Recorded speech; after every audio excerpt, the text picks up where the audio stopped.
Get up, get out, do something. Wake up with Jeremy Grunin. Take the show wherever you go. Download the free Radio Pup app for your smartphone or tablet. Join the conversation. 732-505-1160. News Talk Radio WOBM AM 1160 and 1310. Listen online at WOBMAM.com. Hey, welcome back. Wake up with Jeremy Grunin. 6:08 Tuesday, August 2nd, 73 degrees. Get up to 76 today. WOBM AM 1160, 1310. News Talk Radio. Streaming live on the Radio Pop app and WOBMAM.com. 732-505-1160 to join the conversation. We are now joined in studio by Mayor Menashe Miller of Lakewood, New Jersey. Good morning, sir. How are you? Good morning, Jeremy. What a great pleasure it is to be here today. I'm telling you. So I just want to first let everybody know that, some people perceive that a mayor's job is all about shaking hands, kissing babies, going to ribbon cuttings, right? That's what you do. So I got an email at 2:25 this morning from the mayor saying, hey, just finished up my email and, was at the base today, just finished up my email, just finished up, going through my voicemails, et cetera, et cetera. Going to catch a little sleep. See you in 3 hours.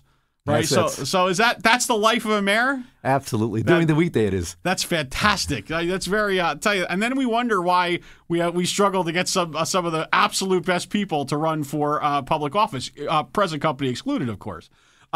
So, Mayor, why don't you give us kind of the 30,000-foot view of Lakewood, kind of from your eyes? Absolutely.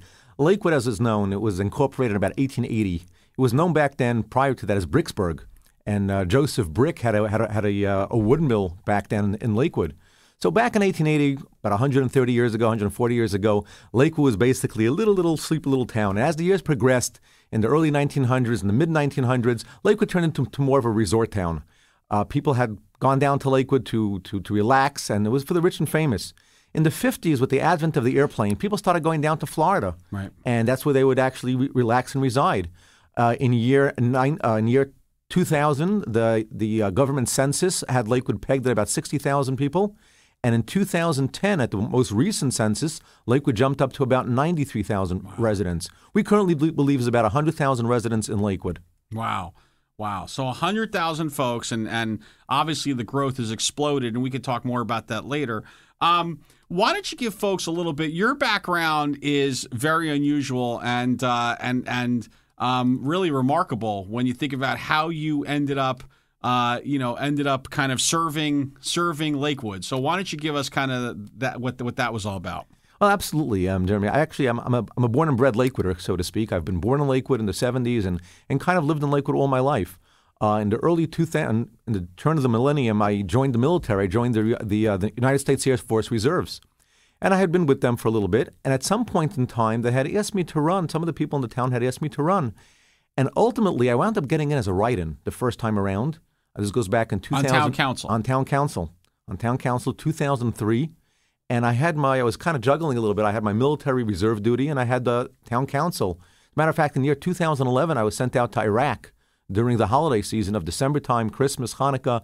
And upon returning, I had to make it back to the U.S. in time for the first week to be sworn in as mayor. That was my 2012, my first year being sworn in as mayor. So it's been kind of an experience. I have the wealth of knowledge, so to speak, that's given as being a reservist with the United States Air Force, as well as being in politics and being a part of the governing body of Lakewood. Right. And what did you do in the private sector? I mean, prior to town council, prior to being the mayor, what did you do private? I got married in '98. I was a student over at the college in Lakewood for quite some time, and then from there I had gone into there's a medical facility there, and I worked being the PR director, public relations director. So public relations, hard to believe you seem to struggle so much with the whole communication thing. It's hard to believe that you got into public relations. So that's great. So I think you definitely have kind of a different view of the world. Kind of a more kind of worldly outlook than I think a lot of folks would have. And you kind of were backed in on some level to become to town council and then to mayor. But now you've been, how many was this your fourth term you're in? My fifth term, actually. Fifth term. Started my fifth term. It's my 13th year on town council. 13th year on town council and fifth. Okay. And you also have now taken on the added responsibility of economic development in Lakewood. That's correct. I recently joined the Lakewood Chamber of Commerce, and I truly believe that the two they dovetail. hand in hand. They go hand in hand, working as far as the government is concerned and working with economic development. Lakewood has a very, very high economic train. We're very financially stable. I can't speak about the Board of Ed, but as far as the municipal part of government is concerned, our tax rate has not increased. We're very financially stable, and as businesses are coming to Lakewood by droves, we have a very robust industrial park. Latest company just to come to Lakewood is a company called Permapure. They actually moved from Toms River and just took over a huge, vast area in the industrial park. So we're excited with the growth of business in Lakewood, and we look forward to businesses joining us further in Lakewood. Right, and I think, by the way, that's also it's an interesting point you bring up about the growth of business. I've been reading. Actually, there've been multiple articles now coming out, in the press and other publications. The fact that you have such a booming growth in a specific religious group has also had there are accompanying businesses which have sprung up to support that, and it's kind of turned Lakewood into kind of a little bit of a hub for a number of those kind of businesses. Correct? That is absolutely correct, Jeremy. You're right on target. Lakewood has brought a lot of these businesses into it. People are coming to Lakewood to do businesses. Obviously, kosher food is a very high financial profit type of company, and therefore we have a lot of restaurants, a lot of supermarkets, and other type of stores which are needed to be supported for the Jewish community. Right. So let's go back to your point about the fact that you're financially stable. One of the things that's always concerning is when you have such a boom in such a growth of populace that you're not going to be able to support it with infrastructure. Right. And further complicating that is a perception that in Lakewood there is that, I guess, from the outside looking in, they say, well, nobody pays taxes in Lakewood, right? Because everybody's either got a synagogue, a house of worship, or a school. So nobody pays taxes. So how do you pay all your bills, Mayor? Jeremy, I love that question because it's one that people ask me constantly all the time as outsiders looking in, not really understanding Lakewood. And I always laugh and I think to myself and say, wait, if no one's paying taxes, who's paying the salaries for the police, fire, first aid, and who's filling potholes? So obviously that's a total myth. Are there schools? Are there synagogues? Of course, by all means, there's churches galore. Yet at the same point in time, we have houses, we have a very strong housing market, and obviously we have thousands of houses in Lakewood that are paying taxes. Right. So the perception that nobody pays taxes, that's off. That's a little bit off, right? Totally. All right, out cool. There. So when we come back, Mayor Menashe Miller, Lakewood, we're going to talk a little bit about some of the, along with this growth is some of the traffic issues and what we could be doing about that. I want to talk about your relationship with the police force, how they've dealt with the citizens, because I think it's really kind of a strong example in a time when we need those kind of examples. And we'll talk about some other things, too. Mayor Menashe Miller, Lakewood, New Jersey. Wake Up with Jeremy Grunin, back after this. The Sean Hannity Show, this afternoon at 3. Wake Up with Jeremy Grunin returns next. News Talk Radio, WOBM AM 1160 and 1310. Hey, welcome back. Wake Up with Jeremy Grunin. We're here with Mayor Menashe Miller from Lakewood. So we're talking about infrastructure, and as the meteoric growth of population in Lakewood, how you as a mayor have kind of had to deal with some of the infrastructure issues that have popped up along with that. So let's talk traffic, right? Because I think I can speak on behalf of everyone who lives in or around Lakewood that, oh my God, I don't want to drive through Lakewood. Absolutely, and especially the main thoroughfare leading through Lakewood, which is Route 9. And as it's no secret, Route 9 is traffic on Route 9, and that's the common theme which always people speak about when coming through Lakewood is the traffic. And obviously, as a community grows, there's growing pains that go along with that, and there's always issues that arise.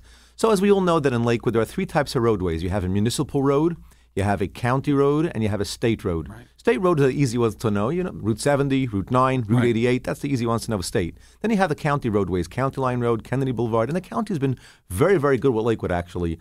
They've constantly and consistently added traffic lights in Lakewood.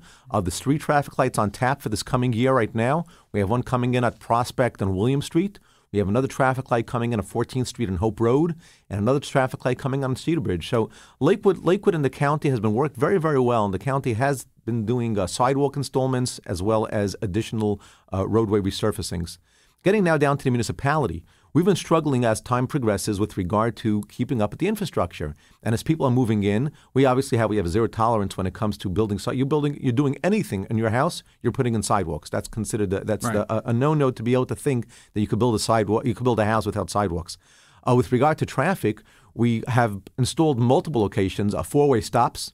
That will enhance pedestrian safety as well as vehicular traffic safety. So there are little tweaks here and there which we're able to assist. We have a couple of big ones coming down the pike. Vine Street we're looking to put in, which runs parallel to Route 9. We'll take some traffic off Route 9. Unfortunately, we hit a little bit of a snag. We had some wetlands in the middle, so we had to deal with the DP. And my God, dealing with state agencies, that could take forever. Yeah, thank you. So that's what we're dealing with regard to the traffic. We know it's obviously something which exists, and trying to deal with it little by little to figure out how we can enhance better traffic flow and circulation. And my God, it seems like such a no-brainer, but is anyone ever gonna let us expand Route 9? I mean, why can we not widen that? Do you know how many problems? I mean, I don't have to tell you how many problems would that solve. You're absolutely correct. And the good news from what I hear is as much as we don't want any gas tax to go through, no one likes getting pinched in the pocket. What I've heard the little birdie tells me, kind of speak, that some of the money which going into the gas tax bank, so to speak, that would actually be, a lot of it would be earmarked for the widening of Route 9. And it's not just Lakewood.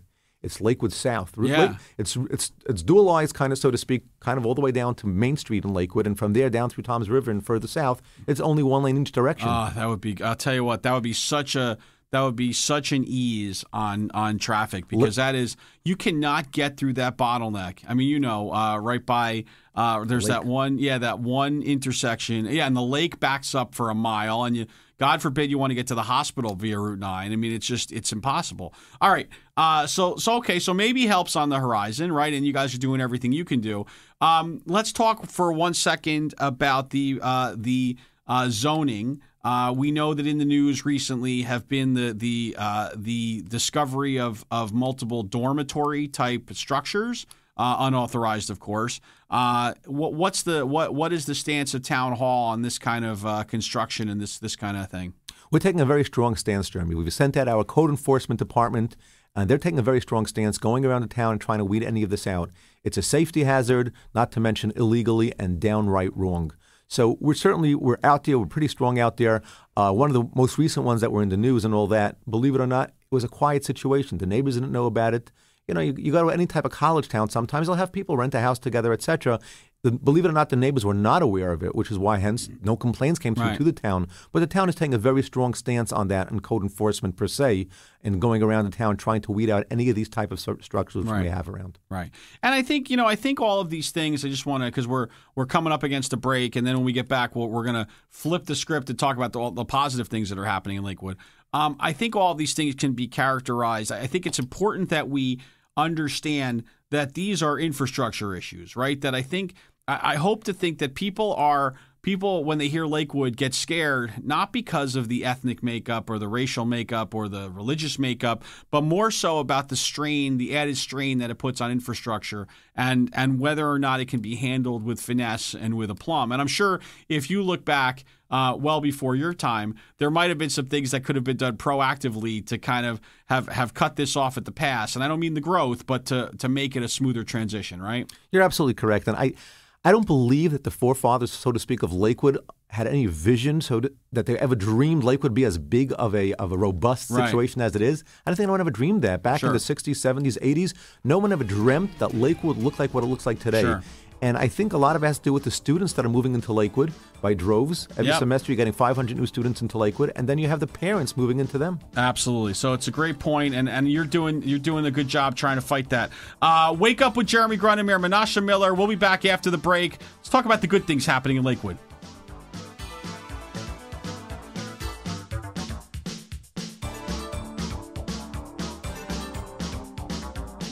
The news is next. Live from the WOBM Newsroom, the Town Square, New Jersey News Network, and Fox News Radio.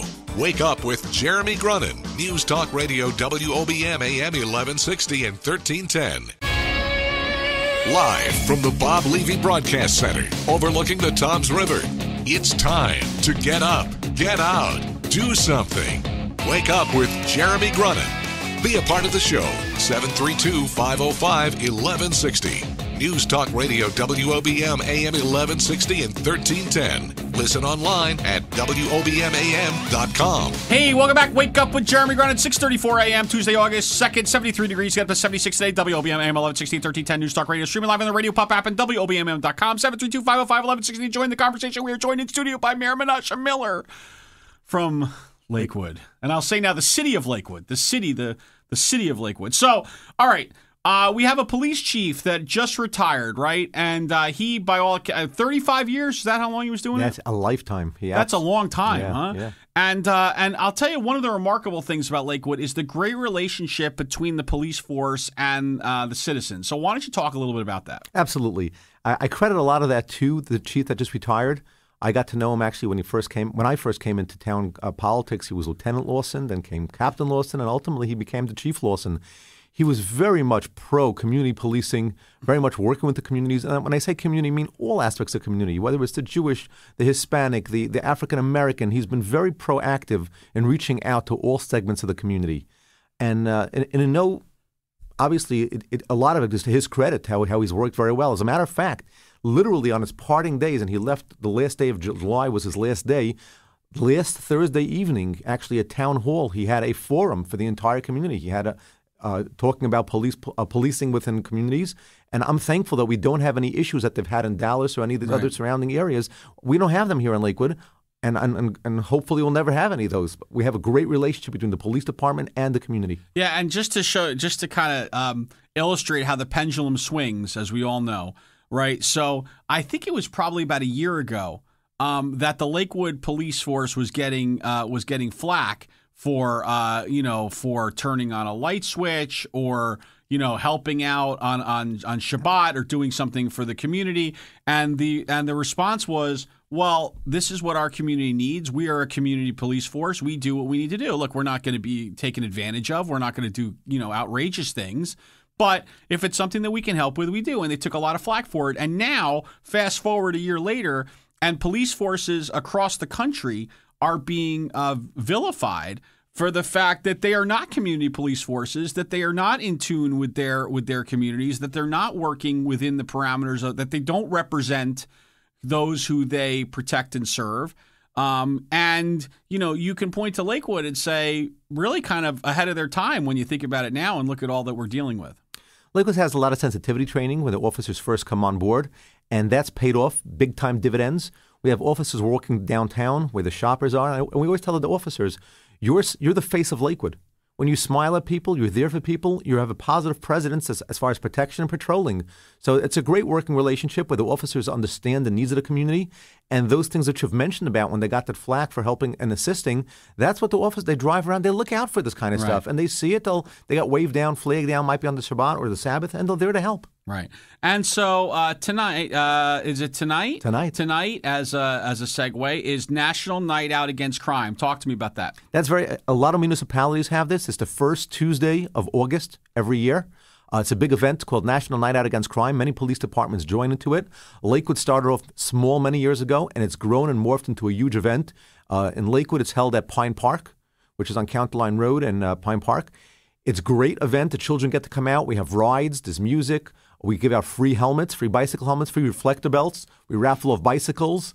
And this year we have a little surprise. We're going to end it off with fireworks. But it's really an exciting event, and the entire community comes out to take part in it. That's great. Zach, you hear that? You can get yourself a new helmet and reflector belt. Yes.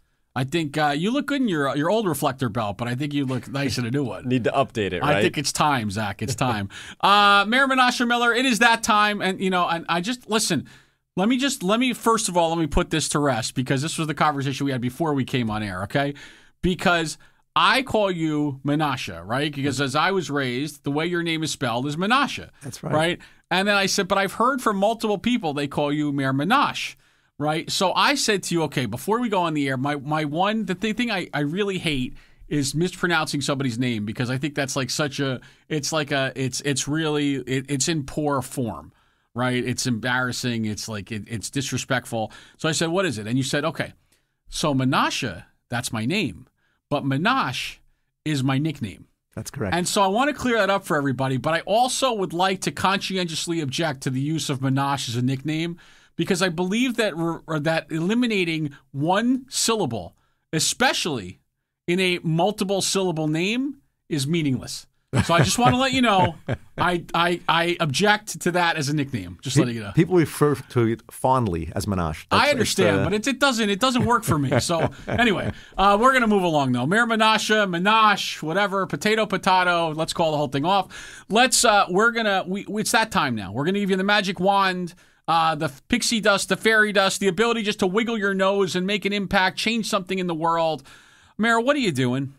I would love to say, I'd love to see all residents of Ocean County to see Lakewood in a positive light. We have a lot of good to offer. There's a lot of great things going on in Lakewood, economic growth, stability, and I'd love to, if I had the magic wand, to be able to change the theory and change the thinking of a lot of people in Ocean County for them to realize the greatness and goodness coming out of Lakewood. That's awesome. Well, a good start would be a website or other ways that people could learn more about what's going on in Lakewood. So where would you direct folks to? I would direct folks to lakewoodnj.gov. and have some great news, which is totally not publicized as of yet, but we're going to be rolling out soon a new app for Lakewood. You have an issue, cracked sidewalk, pothole, you name it. You don't have to call into Town Hall. You'll pull out your iPhone and be able to zap it right in. This is brand new, hot off the press. This is going to be rolling out very shortly. Okay, so now I'm just out of curiosity. Does the app automatically disable on Friday nights and Saturdays? No, it works 7 days, 24/7, no segregation. Gotcha. Okay, just wanted to make sure that it was friendly to all religions, sects, et cetera, et cetera. You name it. That's good to hear. Mayor Menashe Miller, thank you so much for spending some time with us and helping us dispel some of the rumors, the myths, the whatever you want to call them about Lakewood. And we would love to have you come back soon and talk about all the other exciting things happening in Lakewood. Cool? Cool. Thank you. Thank you much. Thank you so much. Wake Up with Jeremy Grunin. Back with more after this.